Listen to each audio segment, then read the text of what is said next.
ನಮಸ್ಕಾರ ವೀಕ್ಷಕರೇ, lab doctor ಚಾನಲ್ಗೆ ಸ್ವಾಗತ. If you new to the ಚಾನಲನ್ನು ಪ್ಲೀಸ್ ಲೈಕ್ ಮಾಡಿ, ಶೇರ್ ಮಾಡಿ ಮತ್ತು ಸಬ್ಸ್ಕ್ರೈಬ್ ಮಾಡಿ. ಬಿಕಾಸ್ ಈ ಚಾನಲ್ ಮುಖಾಂತರ ನಾವು ನಿಮಗೆ ಹೆಲ್ತ್ ರಿಲೇಟೆಡ್ ಇನ್ಫಾರ್ಮೇಷನ್, ಕರೆಕ್ಟ್ ಆದಂಥ ಮೆಡಿಕಲ್ ಇನ್ಫಾರ್ಮೇಷನನ್ನು ಕೊಡ್ತಾ ಇರ್ತೇವೆ. ಸೊ ನೀವು ಚಾನಲನ್ನು ಲೈಕ್ ಮಾಡಿದರೆ ನಮಗೊಂದು ಮೋಟಿವೇಶನ್ ಇರುತ್ತೆ, ನಿಮಗೆ ಒಳ್ಳೆಯ ಕಂಟೆಂಟ್ಸ್ ಇರುವಂತಹ ಮೆಡಿಕಲ್ ವೀಡಿಯೋಸನ್ನು ಪ್ರಸ್ತುತಪಡಿಸಲಿಕ್ಕೆ. ಇವತ್ತಿನ ವಿಡಿಯೋದಲ್ಲಿ ಇನ್ನೊಂದು ಕಾಮನ್ ಕ್ವೆಶನ್ ನನಗೆ ಬರ್ತಾ ಇರುತ್ತೆ ರಿಗಾರ್ಡಿಂಗ್ ದಿಸ್ ವಯಾಗ್ರಾ, ಅದರ ಡೋಸೇಜು. ನಾನು ಫಸ್ಟ್ ಟೈಮ್ ವಯಾಗ್ರಾ ತೊಗೊಳ್ತಾ ಇದ್ದೀನಿ, ಎಷ್ಟು ತೊಗೊಳ್ಬೇಕು, ನನ್ನ ಏಜು 60-65 ಇದೆ, ನಾನು ವಯಾಗ್ರಾ ತೆಗೆದುಕೊಳ್ಬೋದಾ, ಈ ವಯಾಗ್ರಾ ನಾನು ಊಟಕ್ಕಿಂತ ಮೊದಲು ತೆಗೆದುಕೊಳ್ಬೇಕಾ, ಊಟ ಆದಮೇಲೆ ತೆಗೆದುಕೊಳ್ಬೇಕಾ, ಇದರ ಸೈಡ್ ಇಫೆಕ್ಟ್ಸ್ ಏನಿರುತ್ತೆ, ಇದರಿಂದ ನನಗೆ ಇಡೀ ಕ್ಯೂರ್ ಆಗಿ ಹೋಗುತ್ತಾ, ಇವೆಲ್ಲ ಕ್ವೆಶನ್ಸ್ ಬರ್ತಾ ಇರ್ತವೆ. ಸೊ ಇವತ್ತಿನ ವಿಡಿಯೋದಲ್ಲಿ ನಾವು ಈ ಕ್ವೆಶನ್ಸನ್ನು ಆನ್ಸರ್ ಮಾಡಲಿಕ್ಕೆ ಟ್ರೈ ಮಾಡೋಣ. ವಯಾಗ್ರಾ ಏನಿದೆ ಇದು ನಿಮಿರು ದೌರ್ಬಲ್ಯಕ್ಕೆ ಕೊಡುವಂತಹ ಒಂದು ಮೆಡಿಸಿನ್. ಓಕೆ, ಬಹಳಷ್ಟು ಜನರಿಗೆ ಪ್ರೀಮೆಚ್ಯೂರ್ ಇಜಾಕ್ಯುಲೇಷನ್ ಇರುತ್ತೆ, ಶೀಘ್ರ ಸ್ಫಲನ ಇರುತ್ತೆ, ಅವರೂ ಸಹ ಈ ವಯಾಗ್ರಾನ ತೆಗೆದುಕೊಳ್ತಿರ್ತಾರೆ. ಸೊ ಶೀಘ್ರ ಸ್ಫಲನ ಆಗ್ತಾ ಇದ್ದವರಲ್ಲಿ ಈ ವಯಾಗ್ರಾ ಹೆಲ್ಪ್ ಮಾಡೋದಿಲ್ಲ. ವಯಾಗ್ರಾ ಯಾರಲ್ಲಿ ಹೆಲ್ಪ್ ಮಾಡುತ್ತೆ? ನಿಮಿರು ದೌರ್ಬಲ್ಯ ಇದ್ದಲ್ಲಿ ಅಥವಾ ಇರೆಕ್ಟೈಲ್ ಡಿಸ್ಫಂಕ್ಷನ್ ಇದ್ದಲ್ಲಿ. ಇರೆಕ್ಟೈಲ್ ಡಿಸ್ಫಂಕ್ಷನ್ ಅಂದರೆ ಏನು? ಪ್ರತಿ ಸಲ ಸಂಬಂಧ ಮಾಡಬೇಕಾದ್ರೆ ಈ ಶಿಶ್ನ ಹಾರ್ಡ್ ಆಗೋದೇ ಇಲ್ಲ, ಅಥವಾ ಹಾರ್ಡ್ ಆದ್ರೂ ಥ್ರೂಔಟ್ ದ ಲೈಂಗಿಕ ಕ್ರಿಯೆ ಆ ಹಾರ್ಡ್ನೆಸ್ ಮೇಂಟೈನ್ ಆಗೋದಿಲ್ಲ, ವೀಕ್ ಆಗಿಬಿಡುತ್ತೆ. ಇದರಿಂದ ಏನಾಗುತ್ತೆ, ಆ ಗಂಡಸಿಗೆ ಮತ್ತು ಅವನ ಪಾರ್ಟ್ನರಿಗೆ ಇಬ್ಬರಲ್ಲೂ ಸೆಕ್ಷುವಲ್ ಫ್ರಸ್ಟ್ರೇಷನ್ ಆಗ್ತಾ ಇರುತ್ತೆ. ಇದನ್ನು ನಾವು ನಿಮಿರು ದೌರ್ಬಲ್ಯ ಅಂತ ಹೇಳ್ತಾ ಇರ್ತೇವೆ. ನೆನ್ಪಿಟ್ಕೊಳ್ಳಿ, ಇದು ಎವ್ರಿ ಟೈಮ್ ಇದೇ ರೀತಿ ಆಗ್ತಾ ಇರುತ್ತೆ ಆ್ಯಂಡ್ ಆ ಹಾರ್ಡ್ನೆಸ್ ಬರ್ತಾ ಇರೋದಿಲ್ಲ. ಯಾವಾಗಲೂ ಒಂದು ಸಲ ಆಯಿತು, that is not called as erectile dysfunction. Okay, and ಈ ಇರೆಕ್ಟೈಲ್ ಡಿಸ್ಫಂಕ್ಷನ್ಗೆ ಬಹಳಷ್ಟು ಕಾಸಸ್ ಇರ್ತವೆ. ಇರೆಕ್ಟೈಲ್ ಡಿಸ್ಫಂಕ್ಷನ್ ಆ್ಯಸ್ ಸಚ್ ಅದು ಒಂದು ರೋಗ ಅಲ್ಲ, ಯಾವುದೋ ಒಂದು ರೋಗದ ಲಕ್ಷಣ ಅದು. ಓಕೆ, ಸೊ ನಿಮಗೆ ಫಿಸಿಕಲ್ ಕಾಸಸ್ಸಿಂದ ಅದಾಗ್ತಾ ಇರ್ಬೋದು, ಅಥವಾ ಮೆಂಟಲ್ ಕಾಸಸ್ಸಿಂದ ಅದಾಗ್ತಾ ಇರ್ಬೋದು. ದೈಹಿಕ ಕಾಸಸ್ ಅಂತ ಹೇಳಿದರೆ ನಿಮಗೆ ಟೆಸ್ಟೋಸ್ಟಿರೋನ್ ಕಡಿಮೆ ಆಗಿದೆ, ನಿಮಗೆ ಡಯಾಬಿಟಿಸ್ ಇದೆ, BP ಇದೆ, ಥೈರಾಯ್ಡ್ ಪ್ರಾಬ್ಲಮ್ ಬಂದಿದೆ, ಅಥವಾ ನಿಮ್ಮ ಈ ಶಿಶ್ನ ಏನಿದೆ ಬಹಳ ಹೈಪರ್ ಸೆನ್ಸಿಟಿವ್ ಆಗಿ ಹೋಗ್ಬಿಟ್ಟಿದೆ, ಅಲ್ಲಿರುವಂಥ ಸ್ನಾಯುಗಳು ವೀಕ್ ಆಗಿ ಹೋಗ್ಬಿಟ್ಟಿದ್ದಾವೆ, ಕೆಲವೊಂದು ಇನ್ಫೆಕ್ಷನ್ಸ್ ಆಗಿಬಿಟ್ಟಿದೆ. ಇವೆಲ್ಲದರಿಂದ ನಿಮಗೆ ಇರೆಕ್ಟೈಲ್ ಡಿಸ್ಫಂಕ್ಷನ್ಸ್ ಬರ್ತಾ ಇರ್ಬೋದು. ಈಗ ಸೈಕಾಲಜಿಕಲಿ ಅಂದರೆ ಫಿಸಿಕಲಿ ನಾವು ಟೆಸ್ಟ್ ಮಾಡಿದಾಗ ನಮಗೇನೂ ಬರ್ತಾ ಇಲ್ಲ, ಬಟ್ ಅಂದರೂ ನಿಮಗೆ ಈ ಇರೆಕ್ಟೈಲ್ ಡಿಸ್ಫಂಕ್ಷನ್ ಆಗ್ತಾಯಿದೆ. ಮೋಸ್ಟ್ಲಿ ನೀವು ತುಂಬ ಸ್ಟ್ರೆಸ್ಡ್ ಔಟ್ ಆಗಿರ್ಬೋದು, ನಿಮಗೆ ತುಂಬ ಚಿಂತೆ, ಎಂಗ್ಸೈಟಿ, ನನಗೆ ಮಾಡೋಕ್ಕಾಗತ್ತೋ ಅನ್ನುವಂಥ ಒಂದು ಹೆದರಿಕೆ, ಲೋ ಸೆಲ್ಫ್ ಕಾನ್ಫಿಡೆನ್ಸ್, ಇವೆಲ್ಲ ಮಾನಸಿಕ ಕಾರಣದಿಂದನೂ ಇರೆಕ್ಟೈಲ್ ಡಿಸ್ಫಂಕ್ಷನ್ ಆಗ್ತಾ ಇರ್ಬೋದು. ಸೊ ಇರೆಕ್ಟೈಲ್ ಡಿಸ್ಫಂಕ್ಷನನ್ನು ನೀವು ಕಂಪ್ಲೀಟ್ಲಿ ಕ್ಯೂರ್ ಮಾಡ್ಕೊಳ್ಬೇಕು ಅಂದರೆ ನಾವು ಏನು ಕಾರಣ ಅಂತ ಪತ್ತೆ ಹಚ್ಚಬೇಕು. ಓಕೆ, ಸೊ ಕಾರಣ ಪತ್ತೆ ಹಚ್ಚಿ ಅದಕ್ಕೆ ನಾವು ಟ್ರೀಟ್ಮೆಂಟ್ ಕೊಟ್ಟರೆ ನಿಮ್ಮ ನಿಮಿರು ದೌರ್ಬಲ್ಯ ಗುಣ ಆಗತ್ತೆ. ನಾನು ವಯಾಗ್ರಾ ತೊಗೊಳ್ತಾ ಇದ್ದೇನೆ, ಎಷ್ಟು ದಿನ ತೊಗೊಂಡ್ರೆ ನನ್ನ ಈ ಪ್ರಾಬ್ಲಮ್ ಸಾಲ್ವ್ ಆಗುತ್ತೆ? ನೀವು ಎಷ್ಟು ದಿನ ತೊಗೊಳ್ತೀರೋ ಅಷ್ಟೇ ದಿನ ಅದು ಕೆಲಸ ಮಾಡುತ್ತೆ. ಯಾಕಂದರೆ ನಿಮ್ಗೆ ಏನು ಪ್ರಾಬ್ಲಮ್ ಇದೆ ಅದನ್ನು ನಾವು ಇಲ್ಲಿ ಅಡ್ರೆಸ್ ಮಾಡ್ತಾ ಇಲ್ಲ. ನಿಮಗೆ ಥೈರಾಯ್ಡ್ ಪ್ರಾಬ್ಲಮ್ ಇದೆ, ನಾವು ವಯಾಗ್ರಾ ಕೊಡ್ತಾ ಇದ್ದೀವಿ. ವಯಾಗ್ರಾ ಏನು ಮಾಡುತ್ತೆ? ತೊಗೊಂಡಾಗ ನಿಮ್ಗೆ ಹೆಲ್ಪ್ ಮಾಡುತ್ತೆ. ಬಟ್ ಆ್ಯಕ್ಚುಲಿ ನಿಮಗೆ ಪ್ರಾಬ್ಲಮ್ ಆಗ್ತಾ ಇರೋದು, ಈ ನಿಮಿರು ದೌರ್ಬಲ್ಯ ಬರ್ತಾ ಇರೋದು ಯಾವುದರಿಂದ? ನಿಮ್ಮ ಥೈರಾಯ್ಡಿಂದ. ಓಕೆ, ಸೊ ನಾವು ಥೈರಾಯ್ಡನ್ನು ಟ್ರೀಟ್ ಮಾಡಿದಾಗ ನಿಮ್ಮ ನಿಮಿರು ದೌರ್ಬಲ್ಯ ಕಡಿಮೆ ಆಗುತ್ತೆ. ಸೊ ನೆನ್ಪಿಟ್ಕೊಳ್ಳಿ, ಇರೆಕ್ಟೈಲ್ ಡಿಸ್ಫಂಕ್ಷನಿಗೆ ಕಾಸನ್ನು ಪತ್ತೆ ಹಚ್ಚಿ ಅದನ್ನು ಟ್ರೀಟ್ ಮಾಡೋದೇ ಪರ್ಮನೆಂಟ್ ಸೊಲ್ಯೂಷನ್. ನೀವು ಎಷ್ಟೇ ದಿನ ಎಷ್ಟೇ ಮೆಡಿಸಿನ್ ತೊಗೊಳ್ಳಿ, ಯಾವುದೇ ಮೆಡಿಸಿನ್ ತೊಗೊಳ್ಳಿ, it is not going to cure. ಅದು ನಿಮ್ಮನ್ನು ಗುಣ ಮಾಡೋದಿಲ್ಲ ಅನ್ಲೆಸ್ ಆ್ಯಂಡ್ ಅಂಟಿಲ್ ನಾವು ಪತ್ತೆ ಹಚ್ತೇವೆ ಏನಾದ್ರೂ ದೈಹಿಕ ಕಾರಣ ಇದೆಯಾ, ಏನಾದರೂ ಮಾನಸಿಕ ಕಾರಣ ಇದೆಯಾ, ಅದನ್ನು ನಾವು ಟ್ರೀಟ್ ಮಾಡಬೇಕು. ಹಾಗಿದ್ರೆ ಈ ವಯಾಗ್ರಾ ನಮಗೇನು ಹೆಲ್ಪ್ ಮಾಡುತ್ತೆ? ವಯಾಗ್ರಾ ಇದು ಸಿಲ್ಡಿನಾಫಿಲ್, ಇದರ ಮೆಡಿಕಲ್ ಟರ್ಮ್ ಇದು. ವಯಾಗ್ರಾ ಅಥವಾ ಸಿಲ್ಡಿನಾಫಿಲ್ ಅಂತ ಹೇಳ್ತಾ ಇರ್ತೇವೆ. ಇದು ಏನು ಮಾಡುತ್ತೆ? ನಿಮ್ಮ ರಕ್ತನಾಳಗಳು, ಎಸ್ಪೆಷಲಿ ನಿಮ್ಮ ಶಿಶ್ನದಲ್ಲಿ ಇರುವಂಥ ರಕ್ತನಾಳಗಳನ್ನು ಅಗಲ ಮಾಡುತ್ತೆ. ಸೊ ಅಗಲ ಮಾಡಿದಾಗ ಏನಾಗುತ್ತೆ? ಅಲ್ಲಿ ರಕ್ತ ಫ್ಲೋ ಚೆನ್ನಾಗಾಗತ್ತೆ. ಒಂದು ರಕ್ತ ಫ್ಲೋ ಚೆನ್ನಾಗಾದಾಗ ಏನಾಗುತ್ತೆ? ಡೆಫಿನೆಟ್ಲಿ ಆ ಶಿಶ್ನ ಏನಿದೆ ಅದು ಅಗಲವಾಗಲಿ ಸ್ವಲ್ಪ ಗಟ್ಟಿ ಆಗುತ್ತೆ ಆ್ಯಂಡ್ ನಿಮಿರು ದೌರ್ಬಲ್ಯವನ್ನು ಕಡಿಮೆ ಮಾಡ್ತಾ ಇರುತ್ತೆ. ಬಟ್ ತೊಗೊಂಡಾಗ ಮಾತ್ರ, ಯಾವಾಗ ನಿಮ್ಮ ಬಾಡಿಯಲ್ಲಿ ಸಿಲ್ಡಿನಾಫಿಲ್ ಇರುತ್ತೆ, ಯಾವಾಗ ವಯಾಗ್ರಾ ಇರುತ್ತೆ, ಆವಾಗ ಮಾತ್ರ ಇದು ಕೆಲಸ ಮಾಡುತ್ತೆ. ಒಂದು ಸಲ ಅದರ ಎಫೆಕ್ಟ್ ನಿಮ್ಮ ಬಾಡಿಯಿಂದ ಹೋಯಿತು, ನಿಮ್ಮ ನಿಮಿರು ದೌರ್ಬಲ್ಯ ಹೇಗಿತ್ತೋ ಹಾಗೇ ಇರುತ್ತೆ. ಓಕೆ, ಸೊ ಸಿಲ್ಡಿನಾಫಿಲ್ ಅಥವಾ ವಯಾಗ್ರಾ ಈ ರೀತಿ ಕೆಲಸ ಮಾಡ್ತಾ ಇರುತ್ತೆ. ಸೊ ಡೋಂಟ್ ಥಿಂಕ್ ದ್ಯಾಟ್ ನೀವು ವಯಾಗ್ರಾ ತಿಂದ ಮೇಲೆ ನಿಮ್ಮ ED ಕ್ಯೂರ್ ಆಗುತ್ತೆ. ಸೊ ಇದು ಒನ್ ಆಫ್ ದ ಮಿಸ್ಕನ್ಸೆಪ್ಷನ್. ಒಂದೇ ಮಿಸ್ಕನ್ಸೆಪ್ಷನ್ ಏನು, ನಿಮಿರು ದೌರ್ಬಲ್ಯ ಬಿಟ್ಟು ಅವರಿಗೆ ಶೀಘ್ರ ಸ್ಫಲನ ಇದೆ, ಅದನ್ನು ವಯಾಗ್ರಾನೇ ತಿಂತಿರ್ತಾರೆ, ಅದರಿಂದ ಏನೂ ಉಪಯೋಗವಿಲ್ಲ.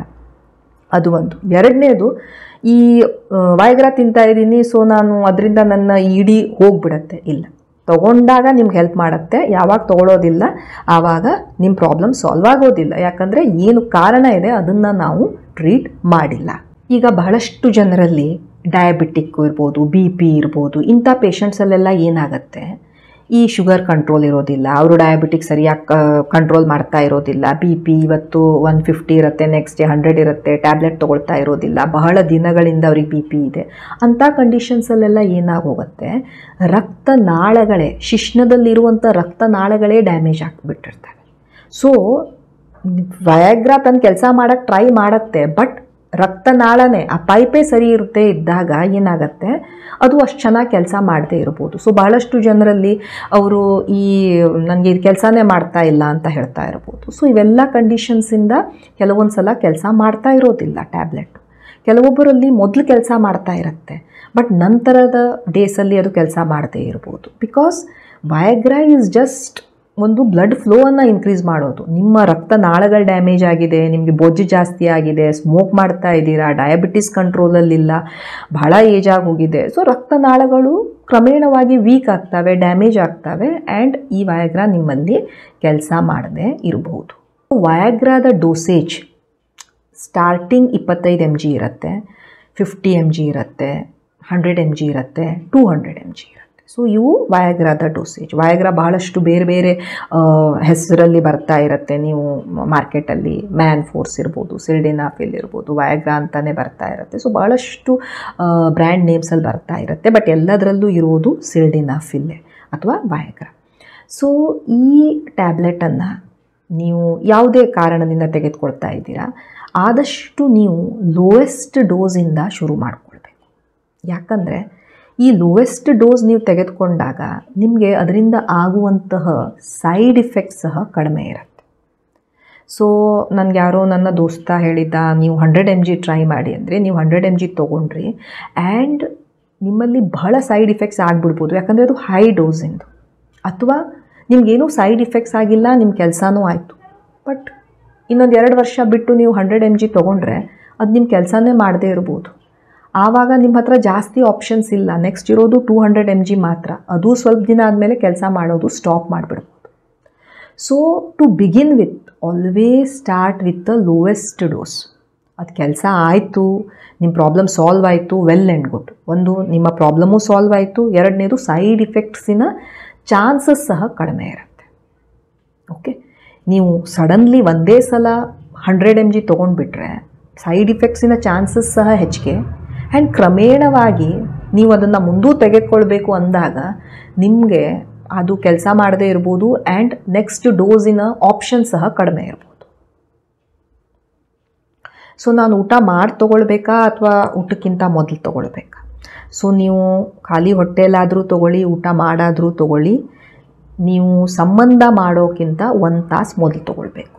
Okay, so food doesn't matter, but ನೀವು ಸಂಬಂಧ ಮಾಡೋಕ್ಕಿಂತ 1 ತಾಸು ಮೊದಲು ತೊಗೊಳ್ಬೇಕು. 100-200 mg ಆದರೆ 35-40 ಮಿನಿಟ್ಸ್ ಸಾಕಾಗತ್ತೆ. ಬಟ್ 25 mg 50 mgಗೆಲ್ಲ ನೀವು ಅಟ್ಲೀಸ್ಟ್ 1 ತಾಸು ಮೊದಲು, ಸಂಬಂಧ ಮಾಡೋಕ್ಕಿಂತ 1 ತಾಸು ಮೊದಲು ನೀರಿನ ಜೊತೆ ಈ ಟ್ಯಾಬ್ಲೆಟನ್ನು ತೆಗೆದುಕೊಳ್ಬೇಕು. ಆಲ್ಕೋಹಾಲ್ ಅನ್ನು ಅವಾಯ್ಡ್ ಮಾಡಿದ್ರೇ ಬೆಟರ್. ಮದ್ಯಪಾನವನ್ನು ಈ ಟ್ಯಾಬ್ಲೆಟ್ ಜೊತೆ ಅವಾಯ್ಡ್ ಮಾಡಿದರೆ ಬೆಟರ್. ಕೆಲವೊಂದು ಸಲ ಪೇಷಂಟ್ ಹೇಳ್ತಾರೆ, ನಾನು ಫಾರ್ಮಸಿಗೆ ಹೋದೆ, ಅವ್ರು ಹೇಳಿದರು ನೀವು ತುಂಬ ಹೈಟ್ ಇದ್ದೀರಿ ಸರ್, ತುಂಬ ವೇಟ್ ಇದ್ದೀರಿ, ನಿಮ್ಗೆ 25 mg ಕೆಲಸ ಆಗೋದಿಲ್ಲ, ಸೊ ನೀವು 100 mgನೇ ಟ್ರೈ ಮಾಡಿ. ಸೊ ನೆನ್ಪಿಟ್ಕೊಳ್ಳಿ, ಬಾಡಿ ವೇಟ್ ಮೇಲೆ ವಯಾಗ್ರಾದ ಡೋಸ್ ಡಿಪೆಂಡ್ ಆಗ್ತಾ ಇರೋದಿಲ್ಲ. ಸೊ ಹೀಗೆಲ್ಲ ನೀವು because you are well built, that doesn't mean that ನಿಮಗೆ 25 mg ವರ್ಕ್ ಆಗೋದಿಲ್ಲ, 100 mgನೇ ವರ್ಕ್ ಆಗುತ್ತೆ ಅಂತ. To begin with 25 mg try ಮಾಡಿ. ಕೆಲಸ ಆಗಲಿಲ್ಲ ಅಂದರೆ ನೀವು ನೆಕ್ಸ್ಟ್ ಡೋಸಿಗೆ ಹೋಗ್ಬೋದು. ಯಾಕಂದರೆ ನೀವು ಸಡನ್ನಾಗಿ ಹೈಯರ್ ಡೋಸಸನ್ನು ತೆಗೆದುಕೊಂಡ್ರೆ ಕೆಲವೊಂದು ಸಲ ಪೇಷಂಟ್ಸಿಗೆ ಏನಾಗುತ್ತೆ, ಸಿವಿಯರ್ ಹೆಡೇಕ್ ಬರುತ್ತೆ, ಬಹಳ ತಲೆನೋಯುತ್ತೆ. ಯಾಕೆ ತಲೆನೋಯುತ್ತೆ? ಈ ವಯಾಗ್ರಾ ತಲೆಯಲ್ಲಿರುವಂಥ ರಕ್ತನಾಳಗಳನ್ನು ಸಹ ಅಗಲ ಮಾಡುತ್ತೆ. ಸೊ ತಲೆನೋವು ಜಾಸ್ತಿ ಬಂದುಬಿಡುತ್ತೆ, ಮೂಗು ಕಟ್ಟದಾಗ ಆಗುತ್ತೆ ಅವರಿಗೆ, ಬಹಳ ಕಂಜೆಷನ್ ಟೈಪ್ ಫೀಲಿಂಗ್ ಆಗಿಬಿಡುತ್ತೆ, ಮೂಗಿನಲ್ಲಿರುವ ರಕ್ತನಾಳಗಳನ್ನು ಡೈಲೇಟ್ ಮಾಡ್ತಾ ಇರುತ್ತೆ.